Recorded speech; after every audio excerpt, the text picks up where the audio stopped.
Je m'appelle Jérémia, j'ai 37 ans, et je n'aurais jamais pensé que ma tentative de construire des ponts familiaux se terminerait ainsi. Debout devant le lieu de mariage de ma belle-sœur Nathalie, un mariage pour lequel j'avais payé 45 000 $, à regarder un agent de sécurité brandir des photos de mes enfants, Lily et Noah, avec la mention « Ne pas admettre » inscrite en travers de leurs visages innocents. La trahison m'a blessé plus profondément que tout ce que j'avais ressenti depuis la perte de ma femme. J'ai fait demi-tour, les mains de mes enfants dans les miennes, et je suis parti. Avant de poursuivre cette histoire, d'où nous regardez-vous aujourd'hui? Cliquez sur le bouton « J'aime » et abonnez-vous si votre famille vous a déjà trahi après que vous ayez tout donné pour les aider. Croyez-moi, ce qui s'est passé ensuite a tout changé. Mon histoire familiale n'est pas rare, mais la douleur me semble unique. Quand j'avais 12 ans, mes parents ont divorcé après des années de disputes de plus en plus vives et de silences glaciaux. Papa a déménagé, me laissant avec maman dans notre maison de banlieue du Massachusetts. 2 ans plus tard, quand j'avais 14 ans, papa a annoncé qu'il se remariait. Véronica semblait assez gentille au début, polie, bien habillée, toujours souriante. Elle avait une fille, Nathalie, qui avait 6 ans lorsque nos parents se sont mariés. Dès le début, l'intégration de nos familles a été difficile. Nathalie, de manière compréhensible, a eu du mal à s'adapter. C'était une enfant dont le monde avait été bouleversé. Et soudain, elle avait un demi-frère adolescent qui représentait un autre changement qu'elle n'avait pas demandé. J'ai essayé de créer un lien avec elle. Vraiment. Je lui proposais de jouer à des jeux, de l'aider avec ses devoirs, et j'ai même assisté à ses événements scolaires quand papa ne pouvait pas y aller. Mais Nathalie a clairement fait savoir qu'elle me voyait comme un concurrent, pas comme un membre de la famille. Maman t'aime plus que moi, m'a-t-elle accusé une fois, alors qu'elle avait environ 8 ans. J'en avais 16 à l'époque, concentré sur mes dossiers d'inscription à l'université et mon travail à temps partiel dans le magasin de technologie local. Ce n'est pas vrai, lui ai-je dit. Ta mère t'aime plus que tout. Alors pourquoi dit-elle toujours que je devrais être plus comme toi, a rétorqué Nathalie, les larmes aux yeux. Je ne savais pas quoi répondre à ça. Je n'avais pas demandé à Véronica de nous comparer, et cela me mettait mal à l'aise de penser qu'elle le faisait. Au fil des ans, je me suis plongé dans mes études. J'ai eu la chance de recevoir une bourse complète au MIT où j'ai étudié l'informatique et le commerce. Ces années universitaires ont été intenses mais enrichissantes. Je me suis fait de vrais amis pour la première fois. Des gens qui m'appréciaient pour qui j'étais plutôt que de me voir comme un inconvénient ou un concurrent. Mon colocataire Marcus est devenu mon ami le plus proche, le frère que je n'ai jamais eu par le sang. Quand je rentrais à la maison pendant les vacances, la dynamique ne s'était pas améliorée. Nathalie, maintenant adolescente, reconnaissait à peine ma présence. Véronica faisait des commentaires comme « Tu vois, Nathalie ? Jérémia a eu une bourse parce qu'il étudie. Peut-être que tu devrais suivre son exemple. » Je grimaçais intérieurement, sachant que ces comparaisons ne faisaient qu'approfondir le fossé entre nous. Papa essayait de maintenir la paix, mais tenait rarement tête à Véronica. Elle essaie juste de la motiver, disait-il quand je mentionnais à quel point ces comparaisons me mettaient mal à l'aise. En plus, tu es une bonne influence. Après avoir obtenu mon diplôme, j'ai décroché un emploi dans une start-up technologique prometteuse à Boston. À 25 ans, j'ai épousé Elisabeth, ma petite amie de l'université, qui travaillait comme graphiste. Nous étions jeunes, amoureux et excités à l'idée de construire notre avenir ensemble. 2 ans plus tard, notre fille Lily est née, suivie de notre fils Noah quand Lily avait 3 ans. La vie semblait parfaite, jusqu'à ce qu'elle ne le soit plus. Quand Noah n'avait qu'1 an et Lily 4, Elisabeth a commencé à souffrir de violents maux de tête. Ce que nous pensions être du stress ou peut-être des migraines s'est avéré être une tumeur cérébrale agressive. Moins de 6 mois après le diagnostic, j'ai perdu l'amour de ma vie, me laissant veuf avec 2 jeunes enfants qui ne comprenaient pas pourquoi maman ne rentrait pas à la maison. Ces quelques années qui ont suivi ont été les plus difficiles de ma vie. J'ai jonglé entre la parentalité solo et ma carrière de plus en plus exigeante. J'avais alors créé ma propre entreprise de logiciels, développant des solutions de sécurité pour les entreprises. L'entreprise a connu une croissance régulière, exigeant plus de mon temps juste au moment où mes enfants avaient le plus besoin de moi. Rachel, la sœur d'Elisabeth, est devenue ma bouée de sauvetage. Elle a déménagé dans un appartement voisin et m'a aidé avec la garde des enfants pendant que je travaillais. Sans elle, je ne suis pas sûr de comment nous aurions survécu à ces premières années de deuil. Pendant cette période, ma relation avec ma belle famille est restée compliquée. Véronica a offert des condoléances superficielles à la mort d'Elisabeth, mais a fait peu d'efforts pour aider avec les enfants. Nathalie, alors à l'université, n'a même pas assisté aux funérailles, prétextant que ses examens étaient trop importants pour les manquer. 3 ans après la mort d'Elisabeth, mon entreprise a été rachetée par une plus grande société de technologie pour une somme qui signifiait la sécurité financière pour ma famille. J'étais soudainement riche, bien que la réussite ait un goût amer sans Elisabeth pour la partager. Je suis resté en tant que consultant exécutif, ce qui m'a donné plus de flexibilité pour être présent pour Lily et Noah. C'est à ce moment-là que les choses avec ma belle famille ont changé. Soudain, Véronica appelait plus souvent. Papa a commencé à suggérer des réunions de famille, et Nathalie, qui n'avait auparavant montré aucun intérêt à être ma sœur, a commencé à parler de moi comme de son frère qui a réussi, à ses amis. Je n'étais pas naïf. Je comprenais que ce changement avait plus à voir avec mon compte en banque qu'avec un véritable désir de connexion. Pourtant, pour le bien de mon père, et parce que je voulais que mes enfants aient une famille élargie, j'ai prudemment renoué le contact.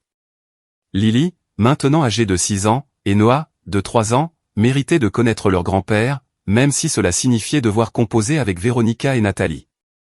Lorsque Nathalie a annoncé ses fiançailles avec Bradley Richardson, fils de Harold Richardson, propriétaire d'une chaîne prospère d'hôtels de luxe sur la côte est, j'étais sincèrement heureux pour elle.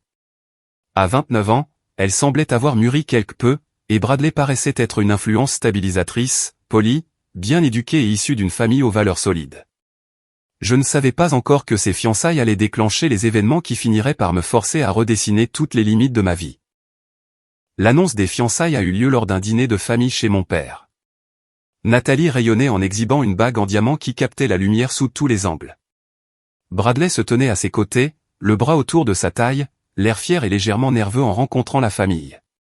Nous pensons à un mariage au printemps, a annoncé Nathalie. Quelque chose d'élégant et de mémorable. Félicitations, ai-je dit sincèrement, levant mon verre pour porter un toast. Mes enfants, maintenant âgés de 9 et 6 ans, ont applaudi avec enthousiasme à l'idée d'un mariage. Y aura-t-il une robe de princesse, a demandé Lily à Nathalie. Pendant un instant, le sourire de Nathalie a vacillé, mais elle s'est vite reprise. Bien sûr, ma chérie, la plus belle de toutes. Alors que le café et le dessert étaient servis, Nathalie a commencé à exposer sa vision du mariage. Une cérémonie au domaine historique de Rosewood, suivie d'une réception pour 300 invités, une robe de créateur, des fleurs exotiques importées d'Amérique du Sud, un orchestre de 10 musiciens et une lune de miel aux Maldives. Cela semble grandiose, ai-je commenté, calculant mentalement le coût astronomique d'un tel événement. Eh bien, on ne prévoit de se marier qu'une seule fois, a dit Véronica sur la défensive. Nathalie mérite le mariage de ses rêves. J'ai remarqué que Bradley se sentait mal à l'aise sur son siège. Nous travaillons encore sur le budget, a-t-il dit diplomatiquement. Mes parents ont proposé d'aider, mais nous voulons rester raisonnables. Une semaine plus tard, mon père m'a appelé et m'a demandé de déjeuner, juste nous deux. Nous nous sommes retrouvés dans un restaurant tranquille près de mon bureau. Je dois te demander quelque chose, mon fils, a-t-il commencé, l'air mal à l'aise. Tu sais, je ne demanderai pas si ce n'était pas important. Qu'y a-t-il, papa? C'est à propos du mariage de Nathalie. Véronica et moi. Eh bien, nous ne sommes pas en mesure de contribuer beaucoup. Mon fonds de retraite a souffert de la baisse du marché, et nous remboursons toujours l'hypothèque de la maison.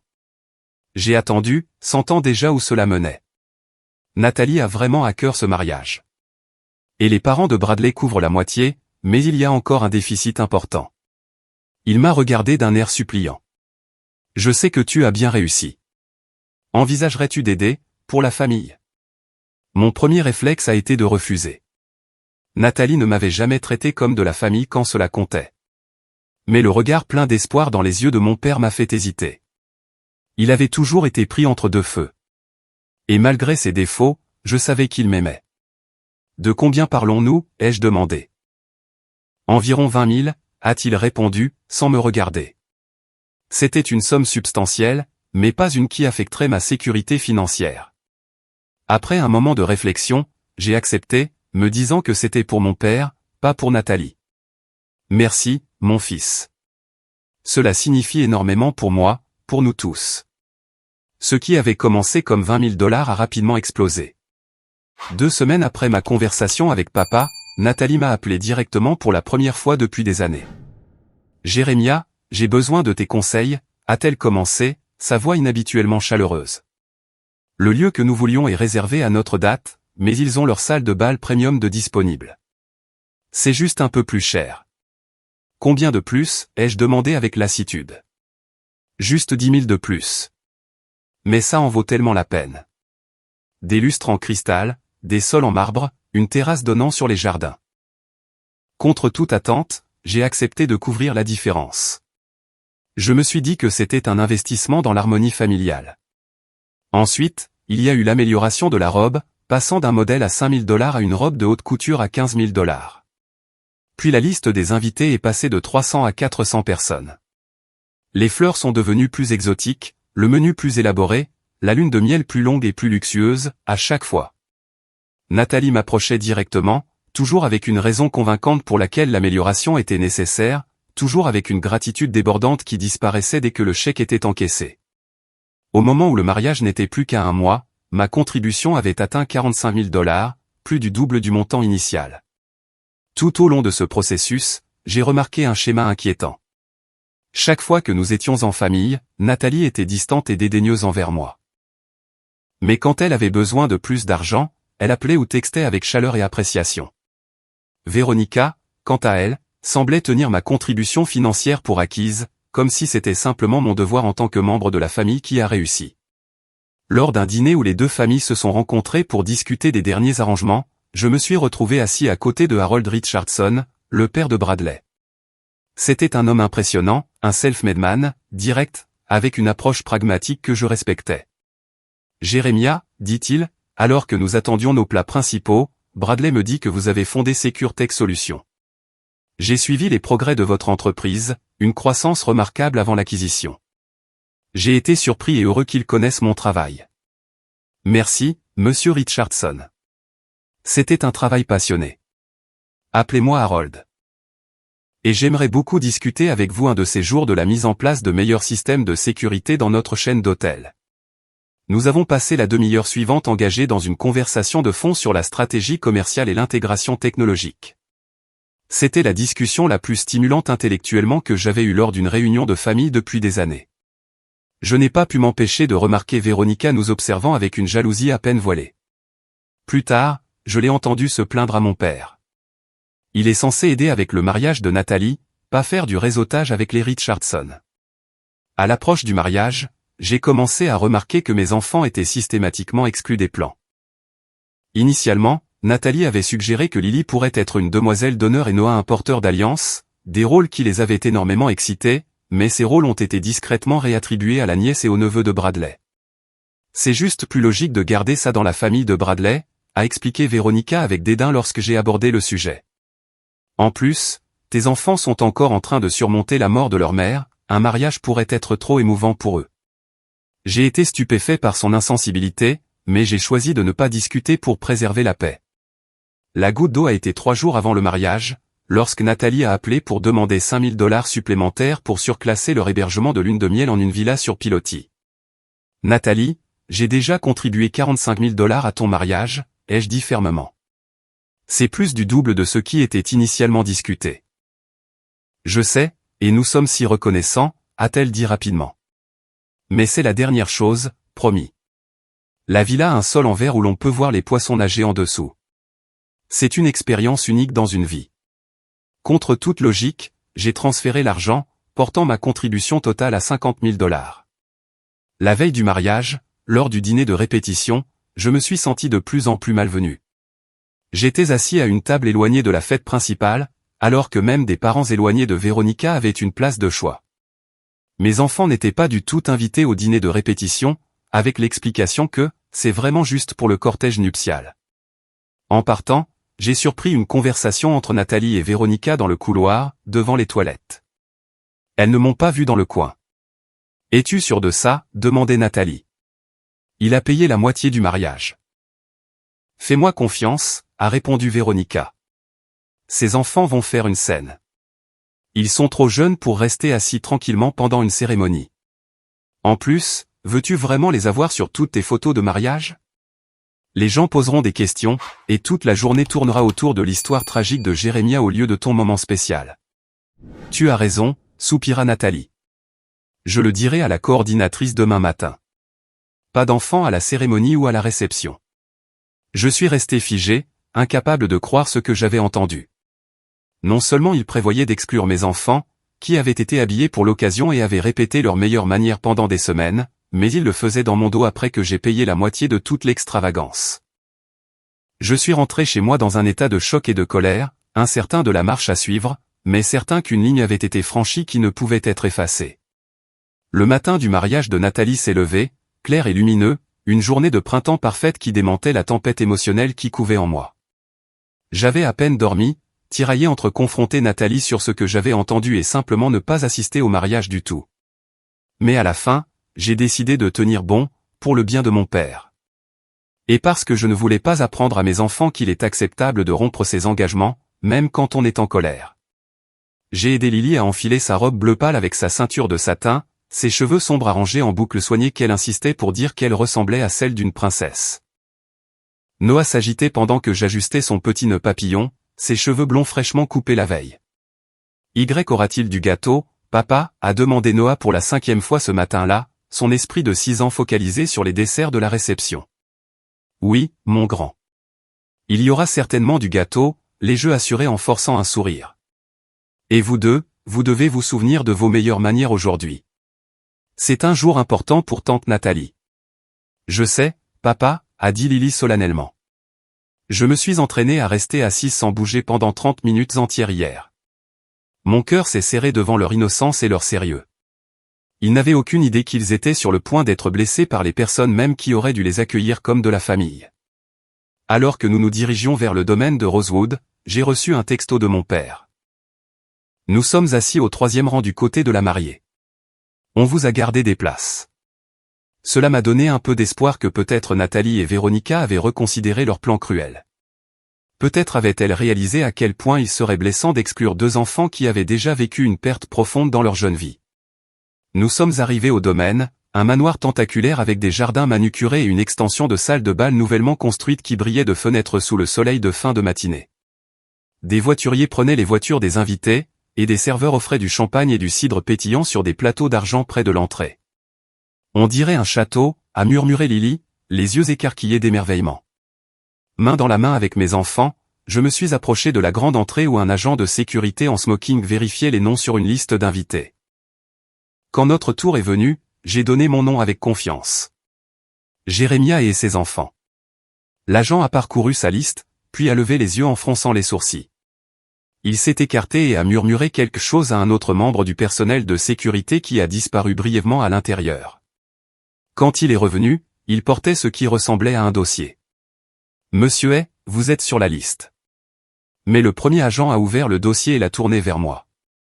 À l'intérieur se trouvaient des photographies imprimées de Lily et Noah, des photos d'école de début d'année.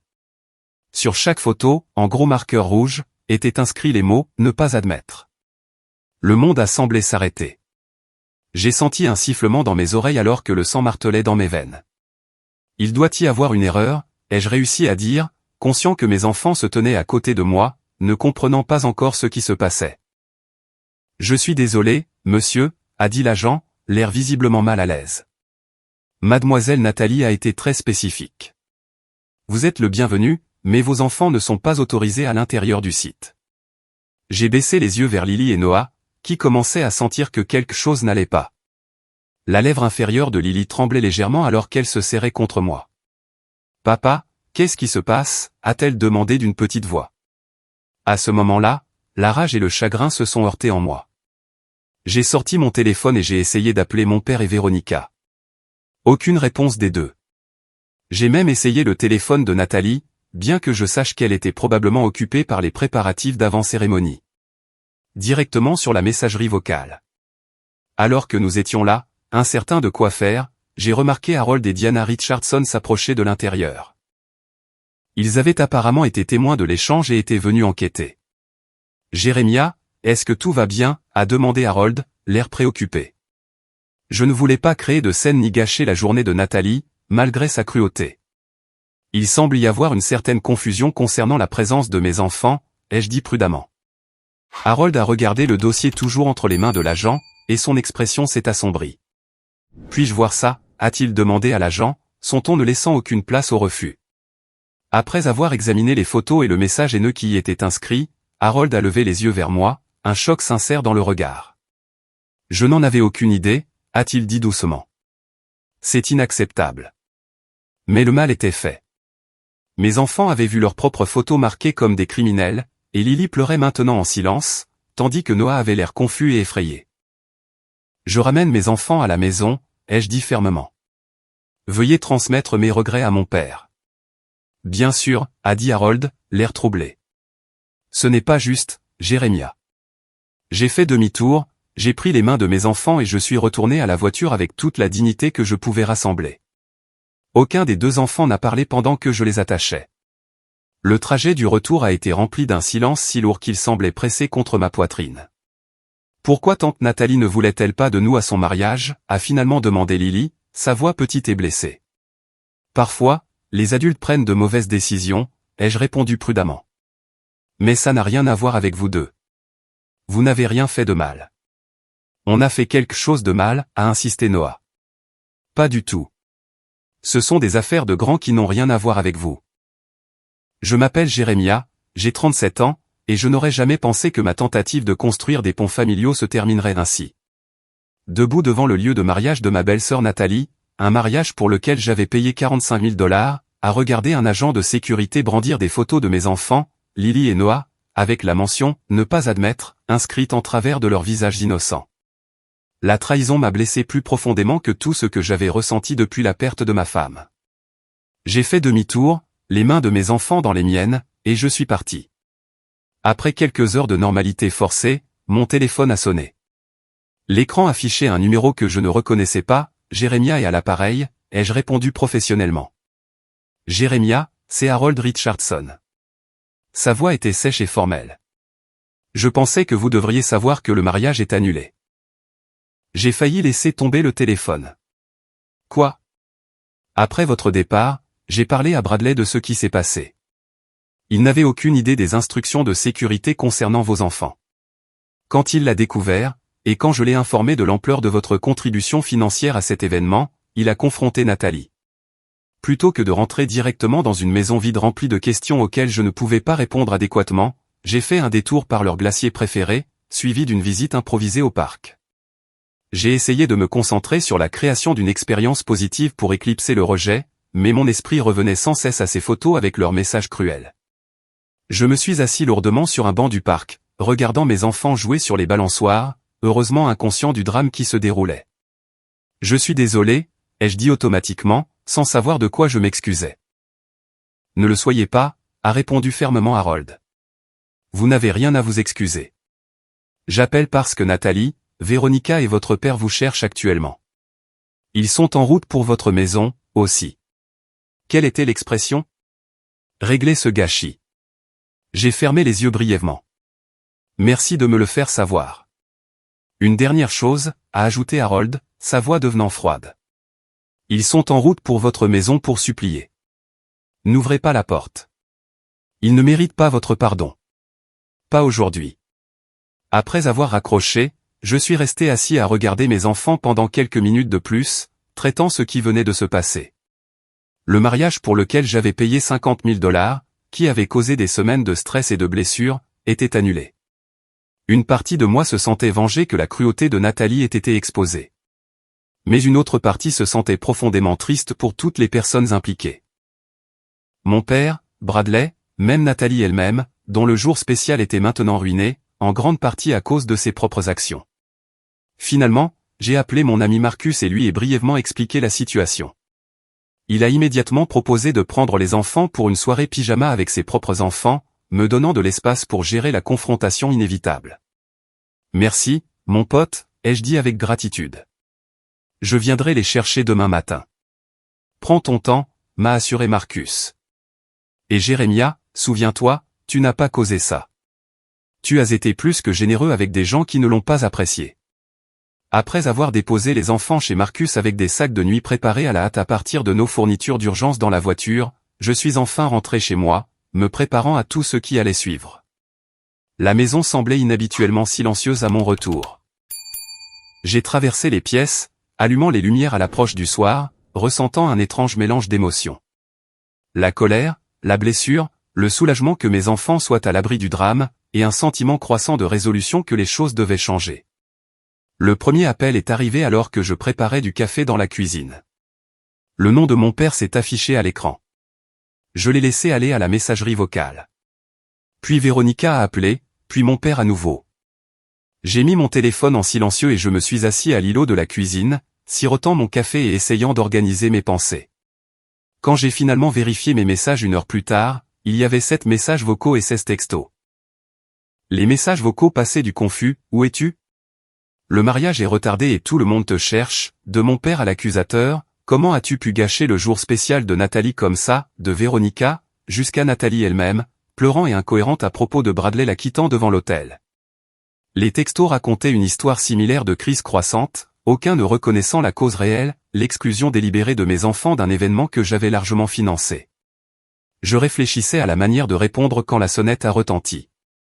J'ai vérifié le flux de ma caméra de sécurité sur mon téléphone et j'ai vu ce que je redoutais. Nathalie, toujours dans sa robe de mariée, maintenant quelque peu débraillée. Bradley, l'air mal à l'aise mais présent. Mon père, la main sur l'épaule de Nathalie. Et Véronica, debout un peu à l'écart, les bras croisés sur la défensive. J'ai pris la décision de ne pas répondre. Pas encore. J'avais besoin qu'ils comprennent que les actions ont des conséquences, et qu'ils ne pouvaient pas simplement exiger un pardon immédiat. La sonnette a retenti à nouveau, suivie de coups. Puis la voix de mon père a appelé à travers la porte. « Jérémia, s'il te plaît. Nous devons parler de ce qui s'est passé. » C'était un malentendu.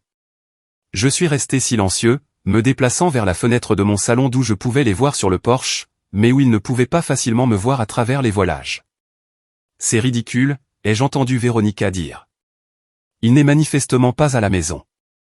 Nous perdons notre temps. »« Il est à la maison », a insisté Nathalie, la voix chargée de larmes.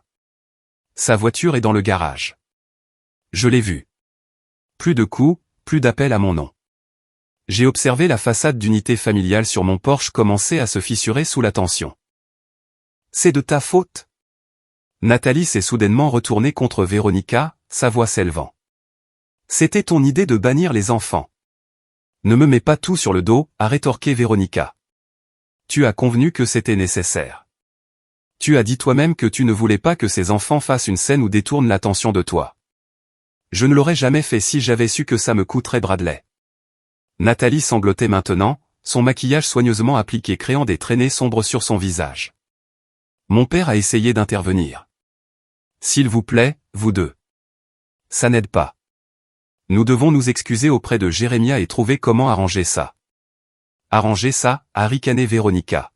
« C'est ton fils qui a parlé de l'argent au père de Bradley. Il a délibérément saboté la relation de Nathalie. » J'ai senti une vague de colère. Je n'avais pas dit un mot à Harold sur ma contribution financière. Il avait dû le découvrir d'une autre manière. Bradley, qui était resté silencieux jusqu'à présent, a enfin parlé. « Ce n'est pas ce qui s'est passé, et vous le savez. » Mon père a interrogé la coordinatrice du mariage sur les paiements finaux quand il a vu Jérémia partir. Il s'inquiétait que quelque chose n'allait pas. C'est là qu'il a découvert qui avait payé pour tout. « Tu aurais pu garder cette information pour toi », s'est retournée Nathalie contre lui. « Tu n'étais pas obligé d'annuler le mariage. »« Je l'ai annulé parce que j'ai réalisé que je ne sais pas qui tu es vraiment », a répondu Bradley, sa voix stable malgré la tension. La femme que je pensais épouser n'exclurait pas des enfants innocents d'un événement familial, surtout pas des enfants qui ont déjà perdu leur mère.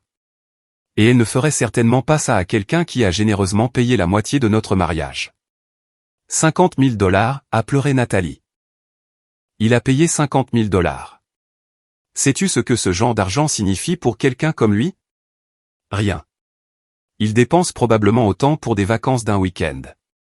J'ai grimacé à ces mots. L'arrogance décomplexée, stupéfiante même pour moi qui en avais été témoin pendant des années. Ce n'est pas la question, Nathalie, a dit mon père doucement. Il ne s'agit pas du montant. Il s'agit de respect et d'appréciation. Jérémia méritait mieux, et ses enfants aussi.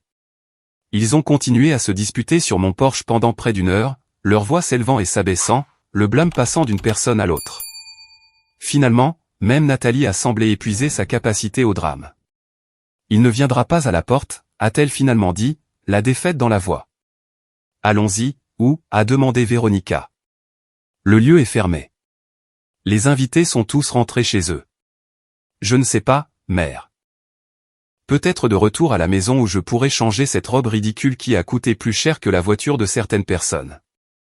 Je les ai regardés partir, me sentant étrangement vide. Il n'y avait aucune satisfaction dans leur détresse, seulement une lassitude profonde face aux années de manipulation émotionnelle et d'arrogance que j'avais permises par mon désir de maintenir la paix. Cette nuit-là, seul dans ma maison, je me suis permis de ressentir tout le poids de ce qui s'était passé. J'ai pleuré pour la première fois depuis des années, non seulement pour la blessure d'aujourd'hui, mais pour toutes les fois où j'avais compromis mon propre bien-être, et maintenant la sécurité émotionnelle de mes enfants, dans la quête d'une approbation de la part de personnes incapables de la donner. Le matin, j'ai vérifié mes emails et j'ai trouvé un message de Bradley. Jérémia, je veux m'excuser personnellement pour ce qui s'est passé hier. Je n'avais aucune idée des arrangements financiers pour le mariage. Nathalie m'avait dit que ses parents couvraient leur part. Je n'avais également aucune connaissance des instructions concernant vos enfants jusqu'à ce que mon père me le signale. Je suis profondément désolé pour la douleur que cela a causé à vous et à votre famille. Bien que je tienne à Nathalie, je ne peux pas construire une vie avec quelqu'un qui traiterait sa famille de cette manière. J'espère que vous comprenez que ce n'est pas ainsi que ma famille se comporte, et je vous souhaite, à vous et à vos enfants, tout le meilleur. Sincèrement, Bradley. C'était un message gracieux de la part de quelqu'un pris dans une situation difficile. J'ai apprécié son honnêteté et j'ai répondu brièvement, l'assurant que je n'avais aucun ressentiment envers lui ou sa famille. Plus tard dans la matinée, Harold Richardson a de nouveau appelé. J'espère que vous allez bien aujourd'hui, a-t-il dit quand j'ai répondu. Aussi bien que possible, ai-je répondu honnêtement. Je pensais ce que j'ai dit hier sur la mise en œuvre de vos solutions de sécurité dans notre chaîne d'hôtels, a poursuivi Harold. Affaire mise à part, j'ai été impressionné par la façon dont vous avez géré cette situation. Si vous êtes ouvert à cela, j'aimerais déjeuner un de ces jours. Je me suis rendu compte que j'avais besoin d'amis intègres. Ces paroles étaient inattendues, mais bienvenues. Avec plaisir, Harold. Merci. Après avoir récupéré mes enfants chez Marcus et leur avoir assuré à plusieurs reprises que rien des événements d'hier n'était de leur faute, j'ai commencé à réaliser que ce fiasco de mariage, aussi douloureux soit-il, aurait pu être le catalyseur dont j'avais besoin pour enfin établir des limites saines avec ma belle famille. La semaine qui a suivi le mariage annulé a été intense.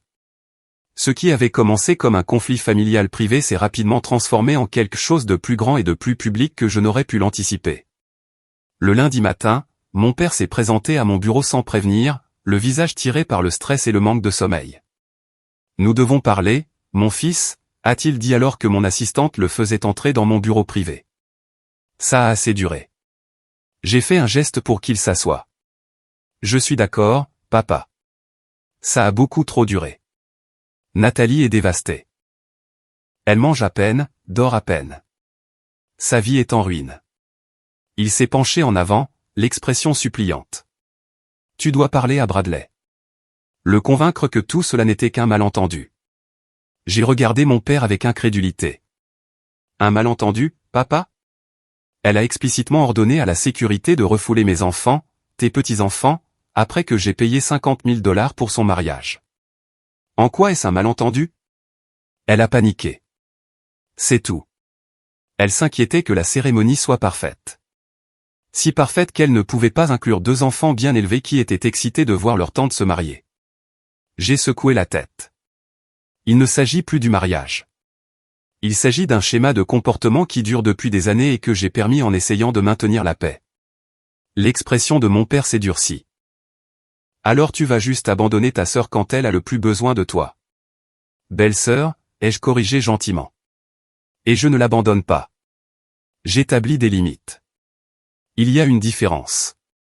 Il est parti, en colère et déçu, ce qui m'a fait plus de mal que je ne voulais l'admettre. Plus tard dans la journée, j'ai découvert que Véronica avait porté le conflit sur les réseaux sociaux, publiant un récit soigneusement élaboré qui me dépeignait comme le méchant qui avait délibérément saboté le mariage de Nathalie par jalousie de longue date. Des amis et des membres de la famille élargie qui n'avaient entendu que la version de Véronica ont commencé à appeler et à envoyer des textos. Certains curieux, d'autres indignés au nom de Nathalie. Même des contacts professionnels ont mentionné avoir vu les publications, créant une situation inconfortable que je n'avais jamais voulu. Pendant ce temps, les amis de Nathalie se sont chargés de défendre son honneur en laissant des avis négatifs sur les pages de médias sociaux de mon entreprise et en envoyant des messages allant de légèrement critiques à carrément harcelants. La situation est devenue encore plus préoccupante lorsque Lily est rentrée de l'école en larmes parce qu'une camarade de classe, dont la mère était amie avec Véronica, lui avait dit qu'on ne voulait pas d'elle au mariage de sa propre tante parce qu'elle était une enfant à problème. Ce soir-là, je me suis assis avec mes 2 enfants et j'ai essayé d'expliquer la situation en des termes adaptés à leur âge. Parfois, les adultes ne se comportent pas très bien, leur ai-je dit alors que nous étions assis ensemble sur le canapé. Ce qui s'est passé au mariage ne vous concernait pas. C'étaient des adultes qui prenaient de mauvaises décisions. Mais pourquoi tante Nathalie ne voulait-elle pas de nous là-bas? A persisté Lily. Son esprit de 9 ans essayant de donner un sens au rejet. Tante Nathalie était très concentrée sur le fait d'avoir une journée parfaite, à sa manière, ai-je expliqué prudemment. Mais cela ne rend pas son choix acceptable. C'était mal de vous exclure. Et beaucoup de gens, y compris Bradley et ses parents, ont convenu que c'était mal. Noah m'a regardé avec des yeux sérieux. C'est pour ça qu'ils ne se sont pas mariés? À cause de nous? Non, mon grand, ai-je dit fermement en le serrant contre moi. Ils ne se sont pas mariés parce que Bradley a réalisé que Nathalie n'était pas gentille ou prévenante envers sa famille. Cela n'avait rien à voir avec vous et tout à voir avec les choix de tante Nathalie. La conversation a aidé, mais je pouvais voir que les 2 enfants étaient encore en train de digérer la blessure. Après avoir consulté Rachel, j'ai pris des dispositions pour qu'il rencontre une thérapeute familiale spécialisée dans l'aide aux enfants pour gérer les émotions complexes et les dynamiques familiales. Le docteur Jennifer Morris était chaleureuse et engageante, établissant rapidement un rapport avec Lily et Noah. Après leur première séance, elle a demandé à me parler en privé. Vos enfants sont remarquablement résilients, m'a-t-elle dit. Mais ils portent beaucoup de confusion quant à leur place dans la famille élargie. Lily en particulier semble avoir intériorisé certains messages sur le fait d'être trop ou de gêner. Ces mots m'ont brisé le cœur. Que puis-je faire pour les aider?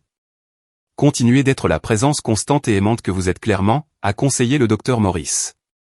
Mais réfléchissez également à la quantité de contact avec votre belle-mère et votre belle-sœur qui est saine en ce moment. Les enfants sont perspicaces, ils savent quand quelqu'un ne les accueille pas vraiment. Ces conseils ont confirmé ce que je pensais déjà. Il était temps d'être plus sélectif dans les interactions familiales, en donnant la priorité au bien-être émotionnel de mes enfants plutôt qu'au maintien des apparences. La situation s'est encore envenimée lorsque j'ai reçu une lettre du lieu du mariage exigeant le paiement des frais d'annulation. Selon leur contrat, le solde restant plus une pénalité substantielle était due, que l'événement ait eu lieu ou non. J'ai transmis la lettre à mon avocat qui m'a informé que, comme je n'avais signé aucun contrat avec le lieu, ceux-ci ayant été exécutés par Nathalie et Bradley, je n'avais aucune obligation légale de couvrir ces coûts. Il a également suggéré de documenter toutes mes contributions précédentes au cas où l'affaire irait plus loin. Compte tenu des circonstances, a conseillé Marc, je recommanderais d'envoyer une lettre officielle décrivant les paiements que vous avez déjà effectués et précisant que vous ne couvrirez aucun coût supplémentaire lié à l'événement annulé. Je l'ai autorisé à rédiger et à envoyer la lettre, qu'il a copiée à Nathalie, à mon père et à la direction du lieu. Cette réponse juridique a déclenché une autre confrontation avec mon père, qui a appelé ce soir-là, la colère évidente dans sa voix. Comment as-tu pu impliquer des avocats dans une affaire de famille, a-t-il demandé. As-tu la moindre idée de ce que cela fait à Nathalie? Papa, ai-je dit en essayant de rester calme. J'ai déjà contribué 50 000 $ à un mariage qui n'a pas eu lieu à cause des choix de Nathalie et Véronica. Je ne suis pas légalement responsable des frais d'annulation, et je ne me laisserai pas manipuler pour les payer. Il ne s'agit pas de l'argent pour toi, m'a-t-il accusé. Il s'agit de punir Nathalie. Non, il s'agit de conséquences, ai-je corrigé. Les actions ont des conséquences. Je ne punis personne. Je ne fais que ne pas protéger Nathalie des résultats naturels de ses décisions. Il y eut une longue pause avant que mon père ne reprenne la parole, sa voix plus basse et plus contrôlée. Je dois te dire quelque chose, Jérémia. Quelque chose dont je ne suis pas fier. Mon estomac s'est noué d'appréhension. J'étais au courant du plan d'exclure tes enfants, a-t-il admis. Véronica et Nathalie en ont discuté avec moi la semaine avant le mariage. Je ne les ai pas arrêtés. Je pensais que tu ne le découvrirais jamais, que tu déposerais les enfants chez Rachel pour la journée et que tu viendrais seul. Ces mots m'ont frappé comme un coup physique. Tu savais, et tu n'as rien dit. J'essayais de maintenir la paix, a-t-il dit, reprenant l'expression même que j'avais utilisée pour justifier mon propre comportement permissif au fil des ans. Je ne voulais pas contrarier Nathalie avant son mariage. Alors, tu étais prêt à blesser tes petits-enfants à la place. La douleur dans ma voix était audible. Je ne le voyais pas comme ça à l'époque, a-t-il dit doucement. Je vois maintenant à quel point j'avais tort. Après une longue et douloureuse conversation, mon père a livré ce qui ressemblait à un ultimatum. Jérémia, je sais que des erreurs ont été commises de tous les côtés, mais la famille, c'est la famille. Si tu ne peux pas trouver dans ton cœur de pardonner à Nathalie et d'aller de l'avant, je ne sais pas comment nous pourrons continuer comme avant. Peut-être que nous ne le pouvons pas, papa, ai-je répondu doucement. Peut-être que nous ne le devrions pas. L'appel s'est terminé sans résolution, me laissant avec la lourde prise de conscience que l'établissement de limites saines pourrait signifier la perte de relations que j'avais passé des années à essayer de préserver. Au milieu de cette crise familiale, j'ai reçu un soutien inattendu des parents de Bradley. Diana Richardson a envoyé un magnifique arrangement de fleurs avec une note exprimant son admiration pour la façon dont je gérais une situation difficile avec dignité. Harold a appelé pour prendre de mes nouvelles et m'a invité à le rejoindre pour une partie de golf au cours de laquelle il a partagé la sagesse de ses propres expériences avec des dynamiques familiales difficiles. Encore plus surprenant a été le nombre de membres de la famille élargie qui m'ont contacté en privé pour exprimer leur soutien après avoir entendu l'histoire complète. La sœur de ma mère, tante Patricia, que je n'avais pas vue depuis des années, a appelé pour dire qu'elle avait toujours été préoccupée par la dynamique avec Véronica et Nathalie. Ta mère serait fière de toi de protéger tes enfants, m'a-t-elle dit, me faisant monter les larmes aux yeux. Elle s'inquiétait toujours que Richard, ton père, soit trop disposé à ignorer les mauvais comportements pour le bien de l'harmonie.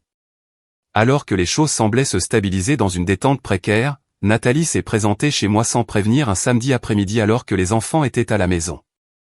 J'ai ouvert la porte, gardant la chaîne de sécurité engagée. Nathalie, ce n'est pas le bon moment, ai-je dit fermement. S'il te plaît, Jérémia, a-t-elle supplié, son visage montrant des signes du tumulte émotionnel qu'elle avait vécu. J'ai besoin de te parler. Bradley ne répond pas à mes appels. Le lieu menace de me poursuivre en justice. Mes amis commencent à poser des questions auxquelles je ne peux pas répondre. Je suis désolé que tu traverses ça, ai-je dit sincèrement. Mais mes enfants sont à la maison, et après ce qui s'est passé, je ne pense pas qu'il soit approprié que tu sois ici. Oncle Jerry, la voix de Noah est venue de derrière moi. Qui est à la porte? Avant que je puisse répondre, Nathalie a appelé, Noah, c'est tante Nathalie. Peux-tu dire à ton papa de me laisser entrer? J'ai besoin de lui parler. Je me suis retourné pour voir mes deux enfants debout dans le couloir, les yeux écarquillés. Lily a fait un pas instinctif en arrière, la blessure du jour du mariage encore fraîche. Ce n'est pas bien, Nathalie, ai-je dit, ma voix basse et contrôlée. N'essaie pas d'utiliser mes enfants pour me manipuler. Je ne manipule personne, a-t-elle pleuré, sa voix s'élevant. Je veux juste expliquer. Je veux m'excuser. Noah a commencé à pleurer, confus et bouleversé par la tension. Lily a passé un bras protecteur autour de son frère et l'a ramené vers le salon. Tu dois partir, ai-je dit fermement à Nathalie. Si tu veux t'excuser, tu peux écrire une lettre ou m'appeler quand les enfants ne sont pas présents. Mais en ce moment, tu causes plus de mal. Tu as monté tout le monde contre moi, a-t-elle accusé, les larmes coulant sur son visage. Ma vie est ruinée, et tu ne veux même pas me donner 5 minutes. J'ai fermé la porte, le cœur battant. Par la fenêtre, j'ai regardé Nathalie retourner finalement à sa voiture et partir. La rencontre m'a laissé secouer, mais plus certain que jamais que je devais apporter des changements importants pour protéger ma famille. Ce soir-là, après que les enfants aient été couchés, je me suis assis avec un bloc-notes et j'ai commencé à élaborer un plan. Il devenait clair qu'une distance temporaire avec ma belle famille pourrait être nécessaire pour le bien-être de tous, en particulier de mes enfants. La confrontation avec Nathalie devant ma porte s'est avérée être un catalyseur de changement. Le lendemain matin, j'ai appelé le docteur Maurice et j'ai pris rendez-vous pour une consultation d'urgence afin de discuter de la manière dont l'incident aurait pu affecter Lily et Noah. Les enfants sont remarquablement résilients, m'a-t-elle rappelé lors de notre rencontre. Mais ils sont aussi profondément sensibles aux conflits, surtout lorsqu'ils impliquent des membres de la famille. La scène à votre porte a probablement renforcé leur sentiment de rejet et de confusion. Que devrais-je faire, ai-je demandé, sentant le poids de la responsabilité de leur bien-être émotionnel. Avez-vous envisagé de créer une certaine distance physique temporairement, a-t-elle suggéré. Parfois, un changement d'environnement peut aider tout le monde à se réinitialiser et à prendre du recul. Ces mots ont fait écho aux pensées que j'avais déjà. Cet après-midi-là, j'ai reçu un appel inattendu de Harold Richardson. Jérémia, j'espère ne pas être indiscret, a-t-il commencé. Mais j'ai réfléchi à votre situation. Notre groupe hôtelier étend son infrastructure de sécurité numérique à toutes nos propriétés, et nous avons besoin de quelqu'un qui comprend à la fois les aspects techniques et le service client pour superviser la mise en œuvre. Ce serait un projet de conseil de 3 mois basé à notre siège social à Chicago. Est-ce que cela vous intéresserait? Le timing semblait presque providentiel. C'est en fait quelque chose que j'aimerais explorer, Harold. Mes contrats de conseil actuels sont flexibles, et un changement de décor pourrait être bon pour ma famille en ce moment. Excellent, a répondu Harold, l'air satisfait. Je demanderai à mon équipe de vous envoyer les détails. Et Jérémia. Notre logement d'entreprise comprend des appartements familiaux avec une excellente sécurité, au cas où cela serait une considération. Je l'ai remercié, appréciant sa compréhension pleine de tact de ma situation sans avoir besoin d'en discuter explicitement. Quand j'ai abordé l'idée d'un déménagement temporaire avec Lily et Noah, leurs réactions ont été mitigées. Noah était excité par l'aventure de vivre dans une nouvelle ville, tandis que Lily avait plus de réserves. Et l'école? Et tante Rachel, a-t-elle demandé avec anxiété. Ton école a accepté de te laisser suivre des cours à distance pendant un trimestre, ai-je expliqué. Et tante Rachel pense que c'est une bonne idée pour nous de prendre un peu de temps. Elle pourrait même venir nous rendre visite à Chicago. Est-ce que grand-père sera triste? A demandé Noah, son jeune visage sérieux. La question m'a transpercé le cœur. Malgré tout, ils se souciaient toujours de leur grand-père. Grand-père va nous manquer, ai-je dit honnêtement. Mais parfois, les familles ont besoin d'un peu d'espace pour régler les choses. Ce n'est pas pour toujours. Alors que les préparatifs de notre déménagement temporaire progressaient, je me suis concentré sur la transition la plus douce et positive possible pour les enfants. Nous avons recherché des activités amusantes à Chicago, trouvé un appartement familial dans un immeuble sécurisé près d'un parc, et organisé l'expédition de leurs jouets et livres préférés. La veille de notre départ prévu, mon père s'est présenté à la maison sans prévenir. Tu fuis, m'a-t-il accusé dès que j'ai ouvert la porte, emmenant mes petits-enfants à l'autre bout du pays sans même en discuter avec moi. Je ne fuis pas, papa, ai-je répondu calmement. J'accepte un poste de consultant temporaire qui a l'avantage de nous donner à tous un peu d'espace pour digérer ce qui s'est passé. C'est aussi la maison de Véronica et Nathalie, a-t-il argumenté. Tu ne peux pas t'attendre à ce qu'elles disparaissent de nos vies à cause d'une seule erreur. Ce n'était pas une seule erreur, ai-je corrigé gentiment. C'était le point culminant d'années de manque de respect et d'arrogance, et je ne m'attends pas à ce qu'elles disparaissent. Je m'attends à ce qu'elles assument la responsabilité de leurs actes et démontrent un changement sincère avant d'avoir à nouveau accès à mes enfants. L'expression de mon père s'est légèrement adoucie. Il me manque, Jérémia. Et tu me manques. Le père que je pensais avoir me manque aussi, ai-je admis. Celui que je croyais qui protégerait toujours ses petits-enfants, même si cela signifiait tenir tête à sa femme et à sa belle-fille. Nous avons parlé pendant près de 2 heures, plongeant plus profondément dans les dynamiques familiales que nous ne l'avions jamais fait auparavant. Mon père a révélé ses propres insécurités concernant son second mariage, sa peur de se retrouver seul s'il défiait Véronica trop directement, et sa culpabilité de ne pas avoir été plus présent pendant mon enfance. J'ai essayé de compenser mon échec avec ta mère en rendant Véronica heureuse, a-t-il avoué. Mais ce faisant, je t'ai laissé tomber, toi et tes enfants. Je le vois maintenant. Bien que la conversation ait été douloureuse, elle a semblé être le premier échange honnête que nous ayons eu depuis des années. Nous n'avons pas tout résolu, mais nous sommes parvenus à une fragile entente. Ce temps de séparation serait utilisé pour la réflexion et la croissance de tous les côtés, pas simplement comme une punition. En partant, mon père m'a serré fort dans ses bras. Prends soin de ses enfants, a-t-il dit, la voix rauque d'émotion. Et prends soin de toi. Tu es un meilleur père que je ne l'ai jamais été. J'ai appris de bonnes choses de toi aussi, papa, l'ai-je assuré. Le pensant, malgré tout. Le dernier jour en ville, alors que je finalisais les arrangements de l'emballage, la sonnette a retenti. J'ai ouvert pour trouver Bradley debout sur mon porche, seul. « Bradley » ai-je dit, surpris. « Je ne m'attendais pas à te voir. »« J'espère que ça ne te dérange pas que je sois passé » a-t-il dit, l'air mal à l'aise mais déterminé. « Je voulais te parler avant que tu ne partes. Marcus a mentionné que tu déménageais temporairement. Je l'ai invité à entrer, curieux de savoir ce qu'il avait amené à ma porte. Je voulais que tu saches que Nathalie et moi, c'est officiellement terminé, a-t-il dit une fois que nous étions assis dans le salon. J'ai essayé de surmonter ce qui s'est passé, de comprendre sa perspective, mais finalement j'ai réalisé que je ne pouvais pas faire confiance aux fondations de notre relation. Je suis désolé, ai-je dit, et je le pensais. Ce n'est pas une décision facile à prendre. La plus difficile que j'ai jamais prise, a-t-il admis. Mais la bonne. Et il y a autre chose. Il a mis la main dans sa veste et en a sorti une enveloppe. J'avais accès à l'un de nos comptes joints où une partie des fonds du mariage était déposée. Voici 10 000 $, un remboursement partiel de ta contribution. J'aimerais que ce soit plus. J'ai été stupéfait par le geste. Bradley, tu n'es pas obligé de faire ça. Si, a-t-il insisté. Ce qui s'est passé n'était pas juste. Mes parents m'ont élevé en croyant que le caractère compte par-dessus tout, et je veux faire ce que je peux pour rendre cette situation un peu moins injuste. Après le départ de Bradley, je suis resté assis, tenant l'enveloppe, réfléchissant aux alliés inattendus que cette situation douloureuse avait révélés. Des personnes intègres s'étaient montrées par leurs actions, pas seulement par leurs paroles. La première semaine à Chicago a été un tourbillon d'installation, de mise à l'aise des enfants dans leur nouvelle maison temporaire et d'établissement de routine. L'appartement d'entreprise que Harold avait arrangé était spacieux et accueillant, avec une vue sur la ville qui fascinait Noah et un petit balcon-jardin que Lily a immédiatement revendiqué comme son coin lecture. Mon travail avec le groupe hôtelier Richardson était stimulant de la meilleure des manières, utilisant mon expertise technique tout en m'introduisant dans une nouvelle industrie.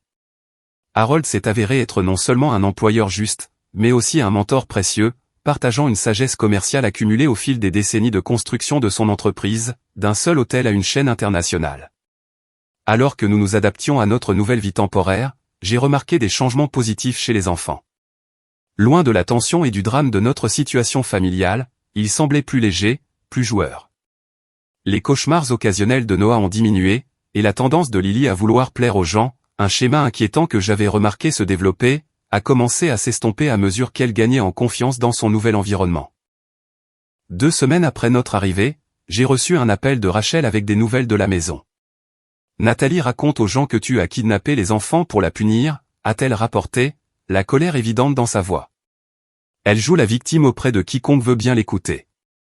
J'ai soupiré, déçu mais pas surpris. Est-ce que cela te cause des problèmes?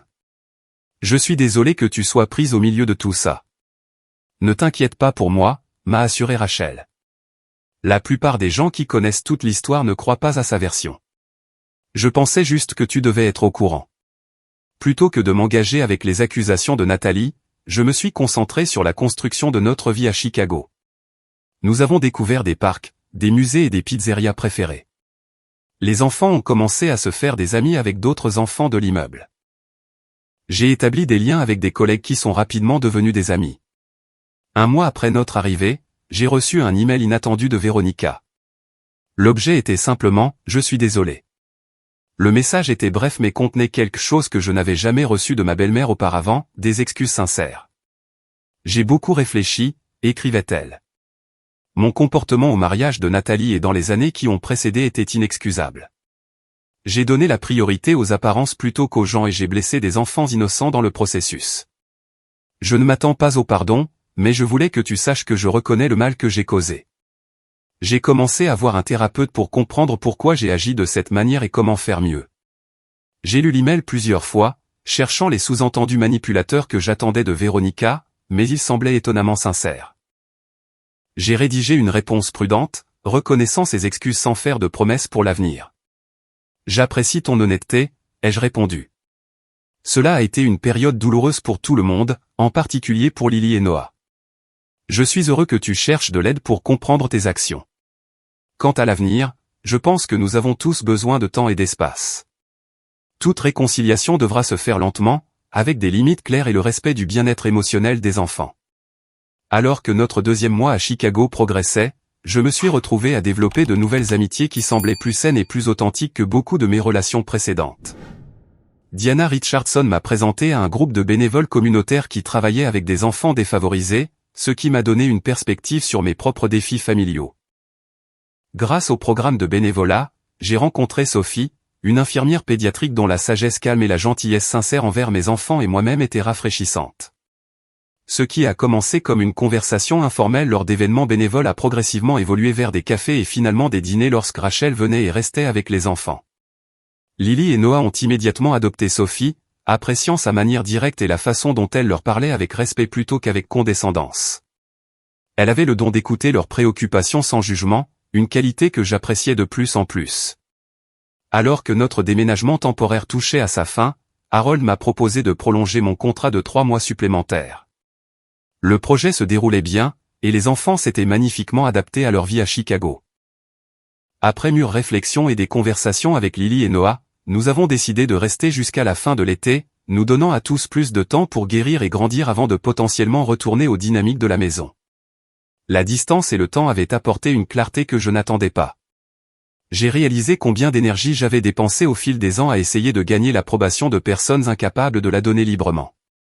Cette énergie pouvait maintenant être dirigée vers la construction d'une vie centrée sur des liens authentiques et un respect mutuel. 1 an après le jour désastreux du mariage de Nathalie, nous sommes rentrés à la maison avec une nouvelle perspective et des limites plus solides. L'expérience douloureuse avait finalement conduit à des relations authentiques et à une compréhension plus profonde de ce que signifie vraiment la famille. Notre retour à la maison après près de 6 mois à Chicago a été comme entrer dans une pièce familière où tous les meubles avaient été subtilement réarrangés. Tout semblait identique en surface, mais les dynamiques sous-jacentes avaient considérablement changé. J'ai rencontré mon père dans un lieu neutre, un café tranquille à mi-chemin entre nos maisons, pour notre première conversation en personne depuis notre départ. Les mois de séparation l'avaient visiblement vieilli. De nouvelles rides sillonnaient son visage, et ses cheveux semblaient plus gris que dans mon souvenir.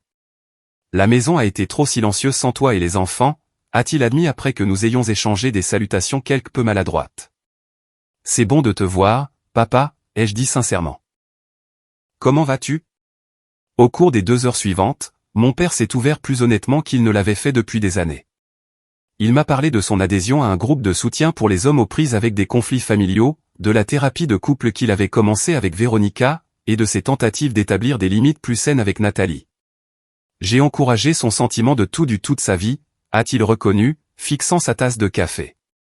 Ça ne lui rendait pas service, mais c'était plus facile que de gérer les crises de colère et la culpabilité. Je le vois maintenant. Et Véronica, ai-je demandé prudemment. Ça a été difficile, a-t-il admis. Elle essaie, à sa manière. Le thérapeute l'a aidé à reconnaître des schémas de sa propre éducation qu'elle répétait avec Nathalie. Mais le changement est difficile à notre âge. J'ai hoché la tête, appréciant son honnêteté. Et Nathalie, as-tu été en contact avec elle? Elle a touché le fond après votre départ, a expliqué mon père. Bradley te rendant cet argent a été la goutte d'eau.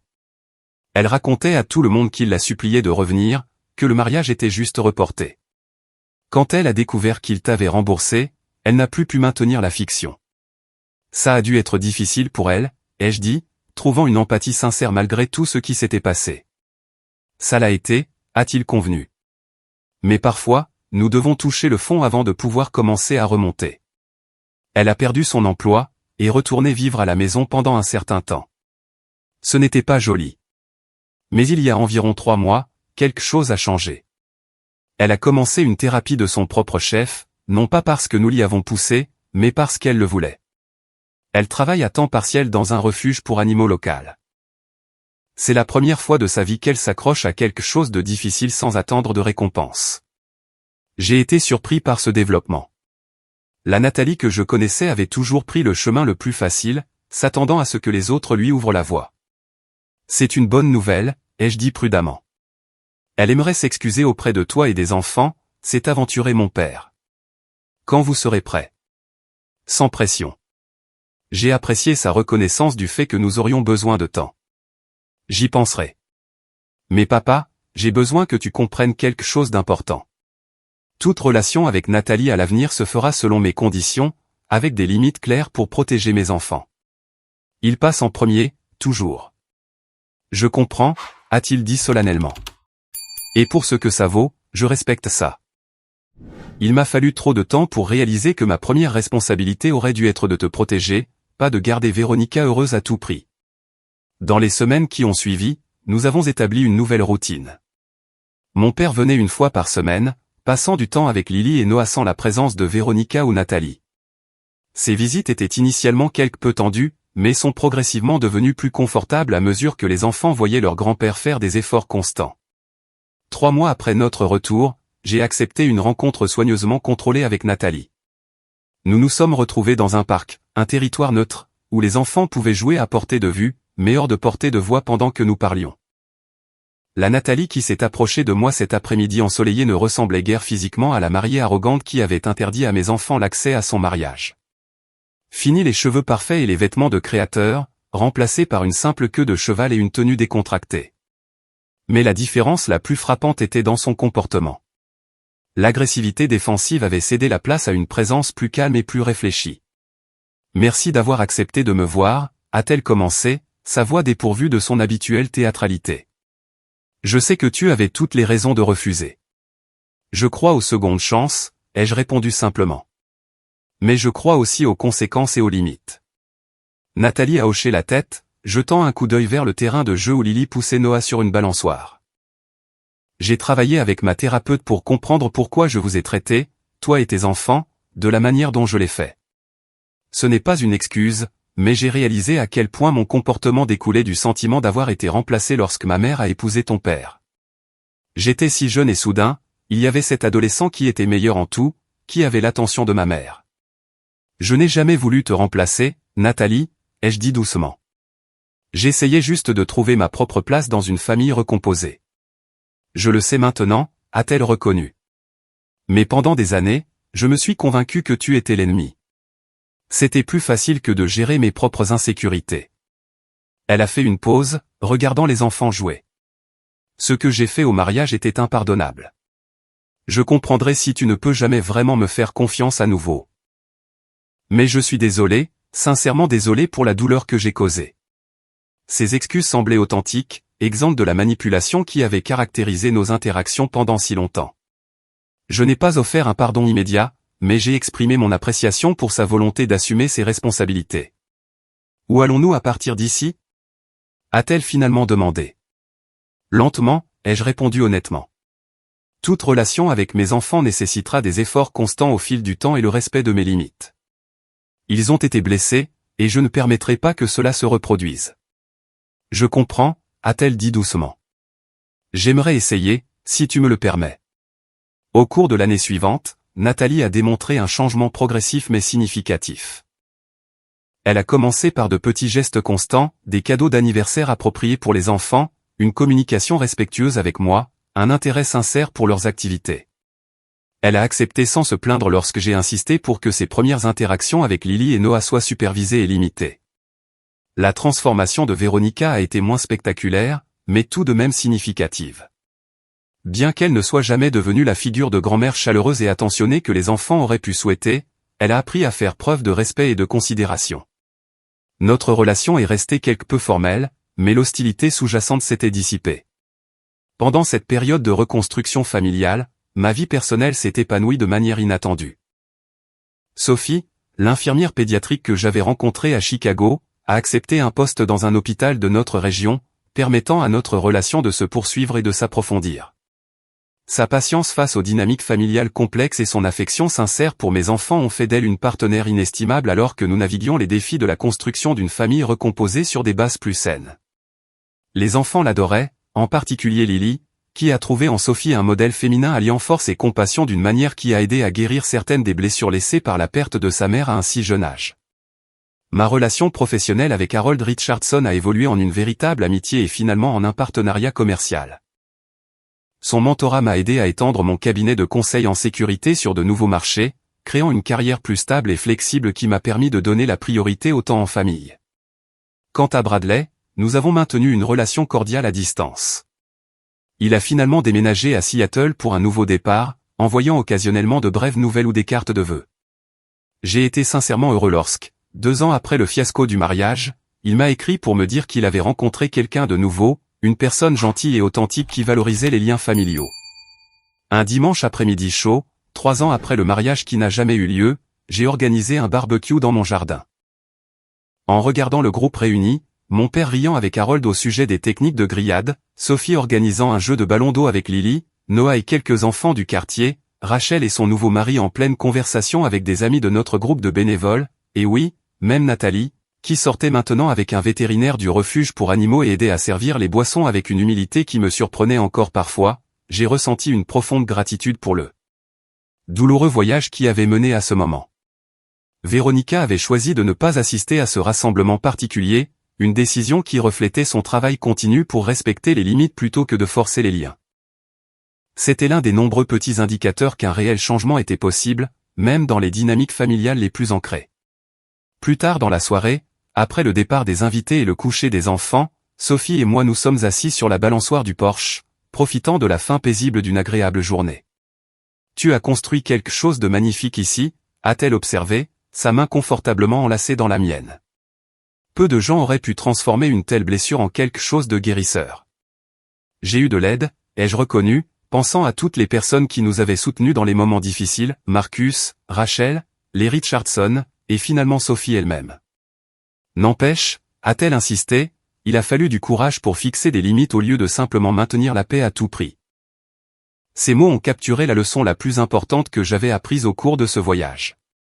La vraie famille ne se définit pas par l'obligation ou les liens du sang, mais par le respect, l'amour et le courage d'exiger les deux. Parfois, la chose la plus aimante que nous puissions faire pour nous-mêmes et pour les autres est d'établir des limites claires qui permettent à des relations authentiques de se développer. Le chemin vers la guérison n'avait pas été rapide ni facile. Il avait nécessité une honnêteté douloureuse, des efforts constants et la volonté de s'éloigner si nécessaire. Mais le résultat était une vie construite sur des liens authentiques plutôt que sur des façades, sur un respect mutuel plutôt que sur la manipulation. En regardant vers l'avenir, je me sentais plein d'espoir, non pas malgré nos luttes passées, mais à cause d'elles. Nous avions tous grandi en force en affrontant des vérités difficiles et en faisant le travail inconfortable du changement. Mes enfants apprenaient des leçons précieuses sur l'estime de soi et les relations saines qui leur serviraient tout au long de leur vie.